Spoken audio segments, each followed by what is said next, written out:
Have you ever failed an exam before? Because I have. Yeah, those were past grades for my Organic 1 and Organic 2 class. So just know that even though I've done pretty well in nursing school so far, I have failed tests in undergrad, so I know how it feels to fail an exam, and I know how proud I am of how far I've come. Hey everyone, my name is Kristen and welcome to my YouTube channel. I'm currently in my final semester of nursing school, which is super exciting, and I'm so close to the finish line, so I will definitely keep y'all updated throughout my journey of nursing school. And today I really just wanted to talk about how I overcame test anxiety. So if you are interested, just go ahead and keep watching.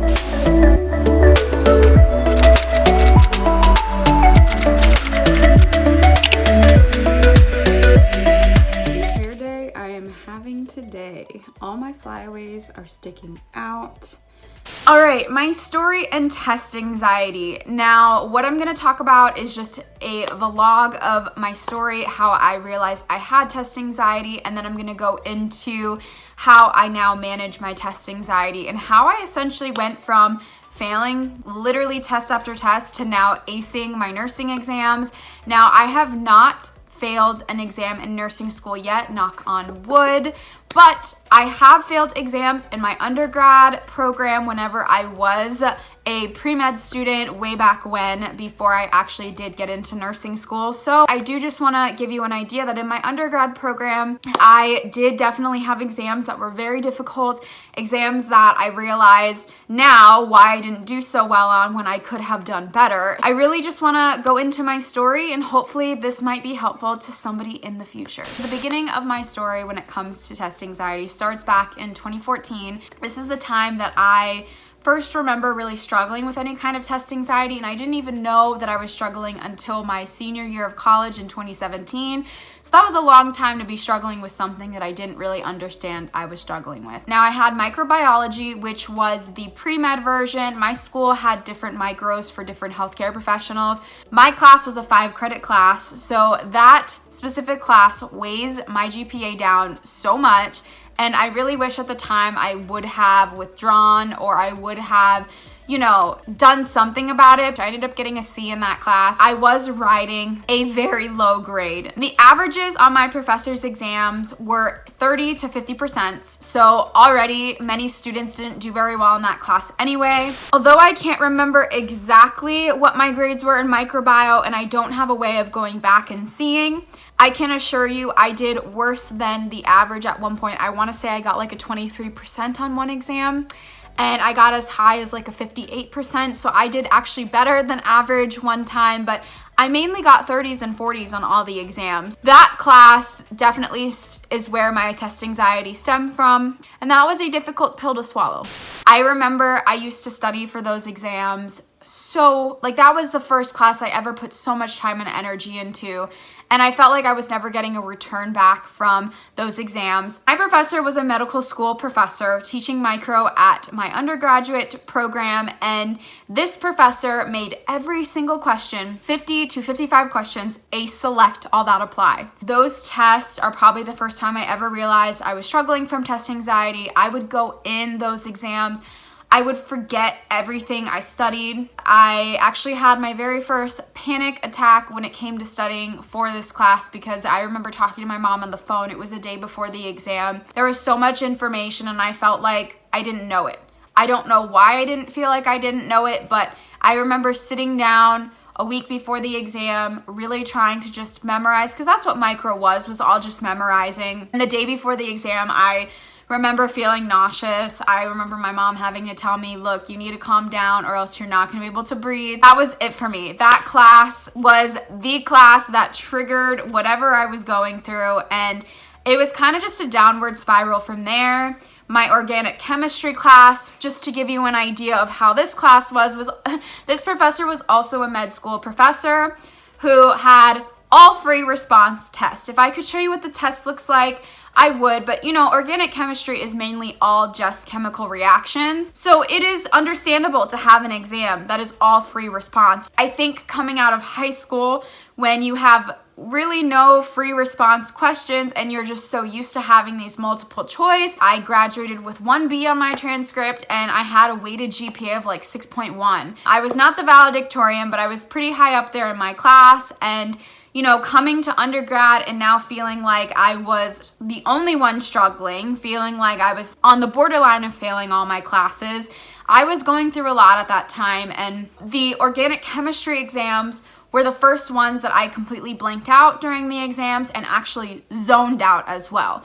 I remember there were 2 or 3 exams where I did not finish the exams because I didn't have enough time to go through them. One of the exams I had 3 pages blank, and that exam I actually got like a 64 on. So organic chemistry was not my strong suit, and I know that, and I know I can't be too hard on myself because I was dealing with something that I did not understand what it was. Like I said, I felt like I wasn't smart enough. I felt like I was the only one going through all of this.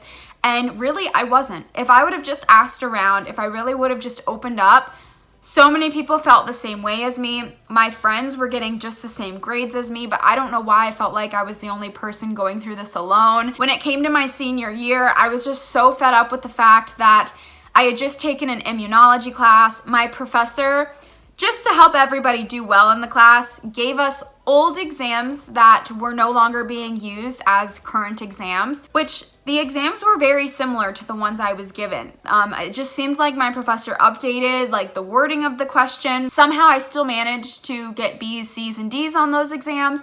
And when I talked to the professor, I knew the information. All of it was up here in my brain, but the problem was I was not performing well on paper. During my immunology exams, this is when the physical manifestations were really bad. I felt kind of embarrassed that like my friends had asked me if I was okay. I remember one time I wanted to cry in the middle of the exam, and I really blacked out. Like, it wasn't even like I zoned out and forgot I was taking an exam. I blacked out. I took a whole entire exam, not even remembering the questions, not even remembering what I bubbled. I got out of that exam and I was like, did I even bubble in my name? Like, I really didn't remember. I had started bringing 2 shirts because I sweat through the first shirt. Got to the point where my heart was beating so fast and it was so uncomfortable. I had to breathe. I had to make sure I took long, deep breaths to keep me from just like crying in the middle of an exam. I would be so uncomfortable. Like, I would try to erase the Scantron, but my hands were so sweaty that I couldn't even erase the bubble on the Scantron. So a lot of the time I had to go afterwards with the professor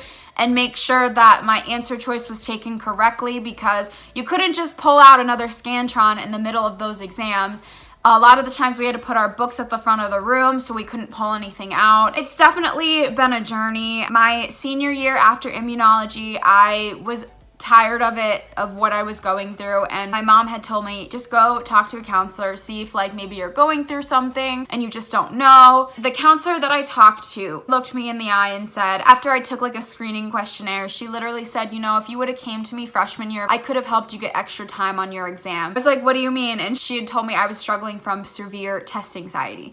And I had asked her, I was like, what is that? I mean, I know what anxiety is, but I didn't really understand what test anxiety was. And she said, well, anxiety is anxiety and it manifests one way or another. And it seems like to you, you have test anxiety. And I do get stressed when it comes to school and grades and making sure that I perform well enough. I realized I put a lot of pressure on myself when it comes to school. So coming into nursing school, I told myself I was going to have a different mindset and I was going to try my best. I'm so happy with how far I've come. I don't even care that I don't have straight A's. So after my undergraduate experience and realizing the physical symptoms of how my anxiety manifests whenever I take tests, I told myself I was going to completely change my mindset and really learn what my triggers were. So before I entered nursing school, I actually did go to therapy and really just figure out things that were bothering me, things that might be triggers. So I talked about everything and anything that I could, and I got it all off my chest so I could make sure I came into nursing school with a different mindset, making sure I was more positive this time around. I definitely realized I had a more negative mindset in undergrad versus now. If you can tell, I have a positive mindset. I love where I am. I enjoy nursing school. And this is actually where my tips for test anxiety have come from. Lots of trial and error, but I know what works best for me. So let me go ahead and get into it. So now that you understand where my test anxiety stems from, I really just want to go into the tips that really help me and maybe might help you. Coming into nursing school, I already knew I had test anxiety. It's been about 3-4 years since I've realized kind of what was going on. I have a list of stress relieving techniques that work for me whenever it does come to test anxiety that I really do try to do in my everyday life, just so my anxiety stays at bay and does not creep in anywhere else except for exams. Now, one thing that really helps me, and you're probably gonna hate me for saying this, is being prepared for an exam. The more prepared you are, the less anxious and nervous you will feel because you already know all the material. And regardless if you have a little bit of stress, which is a good thing, to have a little bit of stress during an exam actually helps you stay more focused, and it will help you give the stamina you need to get through the exam. So it's good to have a little bit of stress. Even till this day, I still feel a little bit of anxiety, but I do know whenever the anxiety goes a little bit overboard, I can then tell I'm really struggling with test anxiety that might hinder me from doing well in an exam. And what I mean by prepared, you've taken your notes, you've gone to class, you've listened to lectures, and for nursing school, you've done practice questions. But just try to find study groups and quiz each other, and then try to teach your friends the information. If you can teach somebody the information to the point where they understand it, then you've done a phenomenal job at studying, and then you know that concept well, and you are going to perform well on that exam. Something else I wanted to add in as well is know your triggers. I wanted to definitely elaborate on just knowing your triggers. For me, what really triggers me is the actual exam itself, knowing that there's going to be select all that apply questions, knowing that there are going to be questions that I don't understand. Maybe there's going to be vocabulary that I don't know. All of this causes me to read too fast. All of this causes me to get nervous. All of this causes me to have an increased heart rate. It's just making sure you really identify your triggers so when you are feeling anxious, you can understand why. And I've noticed that most of the time when I just acknowledge that I'm feeling some type of way, I feel better. Another tip that I do before an exam is, the day before, I relax. I know tons of people might tell you before the NCLEX, they always tell you take the day before the exam off. And I'm gonna tell you that is such an important note to have. I do not stay up late before exams. I do not cram before the exams. If I don't know it, that's okay. I tell myself, you know what? You don't know this, but if you don't know it, because I'm not going to know everything on the exam, we're going to figure it out. I'm able to get to the right answer just by critical thinking and using my judgment. And, sometimes I get those wrong, and that's okay. Like I said, I'm not going to memorize everything, and I'm not going to try to force myself to memorize everything. I do what I can. I try my best, and then I take the night off before around 6 or 7. Sometimes I push it to 8. It really just depends on how I'm feeling. And then I watch a movie, I go to sleep early, I might make a cake, make cookies. Another thing that I do on the daily, I'm up north, I'm actually looking out the window right now, and I wish I could show you what it looks like, but it's gray.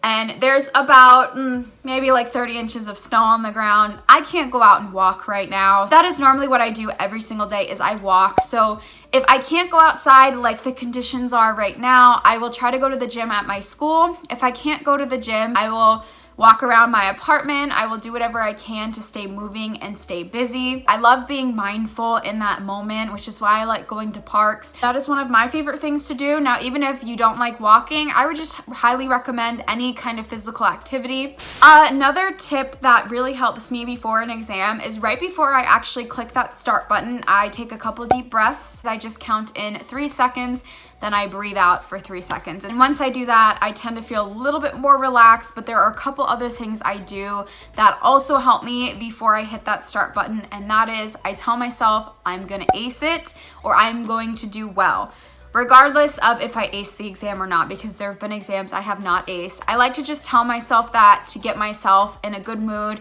and remind myself that I'm smart and intelligent and deserve to do well on the exam. That is something when I was an undergrad, I used to think, oh, I don't even deserve the grade that I get. I've definitely changed my mindset around and have really been able to just tell myself, look, you studied hard, you're gonna do well. But it's just a little pep talk right before going into the exam that really helps me. One of the biggest takeaways of this video, if you've taken away anything so far, is changing your mindset. Changing your mindset for me was such a big deal. I used to be so negative when it came to exams, and I used to feel bad about exams, and I could tell it was manifesting physically as well. You know, I've learned to coach myself through an exam. So if I ever feel like there's a question I don't know, because like I've said before, there are gonna be things you don't know on every exam. That is just how it is. I will tell myself, you know what, it's okay, you don't know this, let's try your best to figure it out anyway. Or I'll say on the next question, okay, let's forget it and move on to the next one. I can't even tell you how many exams I've come out of and have aced. There were maybe 10 or 15 questions I did not really know. And I was kind of worried throughout the exam, but I just kept saying, forget it, move on. You're gonna do fine. And I kept reminding myself, instead of going into like this negative mindset where I could have been like, oh my God, I didn't know that one. Am I gonna know this next one? I kind of cut that negative thinking off right before it happens. And then I've realized that I've gotten A's on exams where I didn't know a good third of the exam just because I was keeping my mindset positive, using my critical thinking, and making sure I didn't crowd my critical thinking with negative thinking. Before I forget to say too, another thing that you could do is always talk to your school. If you have test anxiety, figure out what accommodations you can get. That's extra time. Maybe they can put you in a private room so you don't have to listen to other people around you and get distracted, because you know, sometimes I do feel like I get super distracted with other people in the room. And although I don't like online nursing school, I do like being able to take my exams at home because I can set up a quiet little corner and not hear anything other than my thoughts, and I can actually talk out loud and read the questions so I don't miss any words. So I've tried to make the most of online exams right now. So if you're back at school, definitely see if there's anything your school can do for you to help you if you do struggle with test anxiety, because I know my school has been super helpful. Some other last minute things that I can think of is if you are like me and you get super fidgety, I actually have a fidget cube. I leave extra pens and pencils near my desk. All I do is I pull them out, I play with them, whatever I feel like I need to do to get the fidgetiness to go away. I actually do that whenever I take notes too. I don't like to take notes when it comes to being around people. I know I'm that person that can probably irritate other people because I'm super fidgety. I've just learned to take notes on my own, and then when I'm ready to go ahead and study in a study group, then I study with the group, and I'm a little bit more calm because I've already went over the material and I feel like I have a good grasp on that material. I know I've said this in another video too. If you have test anxiety, the best thing, at least that's worked for me, keep your study group small. You don't need a huge 10-person group. You don't even need a 6-person group. I actually like to study with only 1 or 2 people, and I usually don't study with them until a few days before the exam. I like to make sure I know all the material before I go into a study group, just to help me feel a little bit more confident. Also help me know where I might be lacking too. I don't get distracted if there's more than 1 or 2 people in a study group, and I like to just keep my group small. That's always been my preference. I don't feel as anxious when there's 5 people talking or 6 people talking and I'm like, whoa, I can't keep up. That is just, like I said, my opinion, and it kind of goes into before and after exams. I do not talk about the exam, and it's not because of test integrity. The reason I don't talk about exams after my tests are over is because I don't want to feel as though I may have forgotten something, may have gotten a question confused. I definitely feel stressed and anxious coming out of an exam, and that's totally normal. But I want to make sure I keep that energy as low as I can so I don't come home and sit in my bed and think, wow, I should have answered that question differently or answered this question differently. I leave the test at the door whenever I'm done. It makes me feel a little bit better, and I don't have to be going home feeling like my friend put one thing, I put another, I put the wrong answer, and then it just makes you feel bad. I've had many nursing students beforehand give me that tip. At first I thought they were a little bit silly when they told me that tip. I actually did that after my first semester when I was still on campus. People were arguing about the right answer choice, and then I realized why I never wanted to talk about the exam again. In my experience, that stress that I used towards a letter was not worth it, and that energy could have been used towards something way more important in my life. And however I performed on an exam does not reflect if I'm smart enough, if I'm not smart enough, did I know that material? Most of the times I make super silly mistakes because I read too fast. So I always have to remind myself to slow down when I'm studying an exam. But most of the time I can talk with my professor, figure out the right answer, and then I've realized I just made a silly mistake. Little baby steps are the key, and I'm sure regardless of whatever steps you take, you are going to be successful even with test anxiety. All right, that's all that I have for you in today's video. I hope you liked the video. If you did, please give it a thumbs up. And of course, don't forget to subscribe, join the community, join the Facebook group. And of course, I always want to wish you luck on your nursing journey.